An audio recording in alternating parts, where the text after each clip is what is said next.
Hallelujah. मसीह खुदावंद के ज़िंदा और जलाली नाम में आप सबों की सलामती हो। मेरा नाम आकाश खलील है और नहायत शुक्रगुजार हूँ खुदावंद का कि जिसने मुझे मौका दिया ताकि मैं फिर से एक दफ़ा उसकी तारीफ़ और उसकी तमजीद कर सकूँ और उसका कलाम आप सब तक पहुँचा सकूँ। हम खुदावंद के कलाम में से अपनी हिदायत और रहनुमाई के लिए आज कुछ बातें हैं जो सीखेंगे, जो हमारी ज़िंदगी में होना बहुत अहमियत का हामिल है। सबसे पहले हम खुदावंद के कलाम में से देखेंगे अज़रा की किताब उसका 7वां बाब और उसकी 10वीं आयत।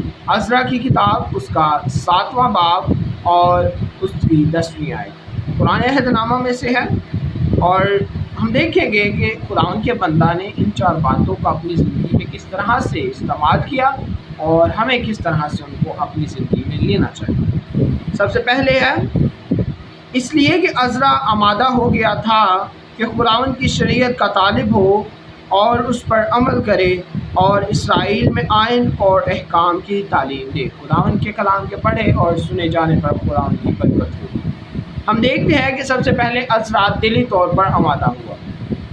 वो खुदावंद के हुक्मों को मानने के लिए अपने आप को दिली तौर पर तैयार करता है, अपना शख्सी ताल्लुक़ खुदावंद के साथ कायम करता है। और पहली बात हमें भी अपनी ज़िंदगियों में यही रखनी चाहिए कि हम दिली तौर पर अपने आप को आमादा करें। अगर हम खुदा से दूर हैं तो हमें अपने आप को पहले खुद तैयार करना है। दिली तौर पर हम जब तैयार होते हैं तो फिर दूसरा काम, जो दूसरी बात हमें मिलती है वो है तालिब होना।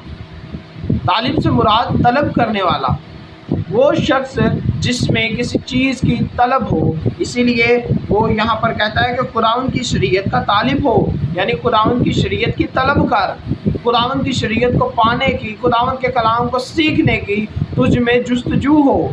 तू हर वक्त खुदावंद के कलाम के बारे में जानने और सीखने के बारे में सोचे। इसीलिए हमें भी ज़रूरत है आज कि हम ये दूसरी बात जो वो हमें सिखाता है कि हमें खुदावंद के कलाम की, खुदावंद की शरीयत की तलब होनी चाहिए। जिस तरह से एक प्यासा पानी की तलब करता है, उसी तरह हमें खुदावंद के बंदे होते हुए खुदावंद के कलाम की तलब करनी है। पहली बात अपने आप को दिली तौर पर तैयार करना यानी आमादा होना है। फिर उसके बाद अपने आप को इस कदर तालिब करना है, तलब करने वाला बनाना है कि हमारे ज़ुबान पे सिर्फ खुदावंद का कलाम हो और हम खुदावंद के कलाम को सीखने के लिए आगे बढ़ते चले जाएं। फिर उसके बाद है उस पर अमल करना। खुदावंद के बंदा ने पहले अपने आप को तैयार किया, फिर उसने उसकी तलब की, अपने आप के अंदर चाहत दिखाई, उसको सीखा और फिर तीसरी बात वो उस पर अमल करता है।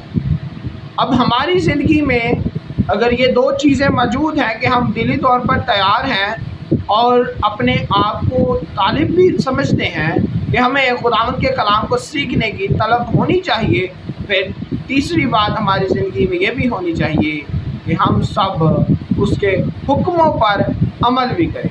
जो खुदावंद का कलाम हमारी ज़िंदगी में काम करता है, जो हम सीखते हैं, उस पर अमल भी करना हमारे लिए बहुत ज़रूरी है। उसके बाद चौथी और आखिरी बात वो बयान करता है कि हमें तालीम देनी है। तालीम देने का मरहला ये नहीं कि हम पहले दिन से ही उस सिलसिले को शुरू करें। जब हम खुदावंद के कलाम को अपने दिल में बसाते हैं, दिली तौर पर तैयार होते हैं, फिर उसके तालिब होते हैं और ज़्यादा सीखना शुरू करते हैं और जब हम अमल करते हैं उस पर तो हमारे अमाल से भी बहुत से लोग खुदावंद के पास आते हैं। और चौथी बात जो तालीम देने की है वो खुदावंद के वसीला से फिर हम उस काम को भी अपनी ज़िंदगी में देखते हैं। जब हम मुकम्मल तौर पर अपने आप को तैयार करते हैं, खुदावंद के सुपुर्द कर देते हैं, तो हम उसको अपने ज़रिया से दूसरे लोगों तक भी पहुंचाते हैं। और हमें चाहिए कि हम खुदावंद के कलाम को पहले अपने दिली तौर पर तैयार होकर सीखें, फिर उस पर अमल करें और फिर दूसरों को भी इसके हवाला से बताएं और फिर खुदावंद का कलाम पूरी दुनिया में फैल जाए। और जिस तरह यीशु मसीह ने कहा कि बस तुम जाओ और सब कौमों को शागिर्द बनाओ। सब कौमों से मुराद वो तमाम लोग हैं जो उसी से दूर हैं। हमें चाहिए कि हम पहले अपने आप को दिली तौर पर खुद तैयार करें, फिर उसकी तलब करें, खुदा के कलाम की तलब करें, फिर तीसरी बात अमल करें और चौथी बात खुदा उनके कलाम की تعلیم دے اور پوری دنیا میں خداوند کی تعلیم کو عام کریں۔